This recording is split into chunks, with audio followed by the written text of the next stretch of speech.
ஐயா வணக்கம். நான் வந்து பெரியமலையூரில் இருக்கிறேன். எங்கள் ஊரில் பார்த்தீங்கன்னா 3 கிராமங்கள் இருக்குது. ஒன்று பார்த்தீங்கன்னா பெரியமலையூர் வந்து குட்டுப்பட்டி பஞ்சாயத்தில் கட்டப்பட்டது. சின்னமலையூர் வலசை பார்த்தீங்கன்னா பெரியமலை அது வந்து பார்த்தீங்கன்னா சேத்தூர் பஞ்சாயத்தில் கட்டப்பட்டது.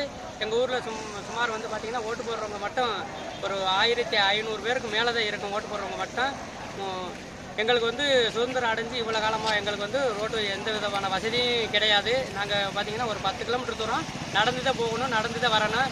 ரொம்பவும் கஷ்டமாக இருக்குது. எட்டாவது முடிய ஸ்கூல் இருக்குது. அப்புறம் பார்த்திங்கன்னா வலசை சின்னமலையூரில் பார்த்திங்கன்னா 5வது முடிய இருக்குது. அதை முடிச்சுட்டு ஸ்கூலுக்கு வரணும் அப்படின்னா நடந்து ஒரு 8 கிலோமீட்டர் 10 கிலோமீட்டர் வந்து நடந்து தான் வரணும். அது பார்த்துட்டிங்கன்னா அந்த குழந்தைகளுக்கு வந்து பெண்கள் ஆண்கள் எல்லாருமே வந்து பார்த்திங்கன்னா ஒரு 5 மணி 5:30 போல் ஸ்கூல் விட்டு வரும்போது பார்த்திங்கன்னா நைட்டு ஒரு 7 மணி 7:30 ஆகி போயிடும். எந்த விதமான பாதுகாப்பும் இல்லை.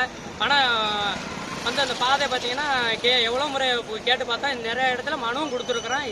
இது வரைக்கும் தமிழக அரசாக இருந்தாலும் மத்திய அரசாக இருந்தாலும் எந்த ஒரு நடைமுறையுமே எங்களுக்கு எதுவுமே ஒரு ஸ்டெப்புமே கொடுக்கல. எத்தனை முறை மனு கொடுத்துட்டோம், யாருமே எந்த இதுவும் கொடுக்கவே இல்லை. இது வரையிலையும் எதுவுமே ரெஸ்பான்சிபிளாக மாட்டேன், மரியாதை எதுவுமே பண்ண மாட்டேங்கிறாங்க. அதனால தான் நாங்கள் வந்து இப்போதைக்கு வந்து நாங்கள் அந்த போராட்டத்தை வந்து இப்போ நடத்திக்கிட்டு இருக்கிறோம். நன்றி. பேரியா? பேர் வந்து களஞ்சியம் பெரியமலை.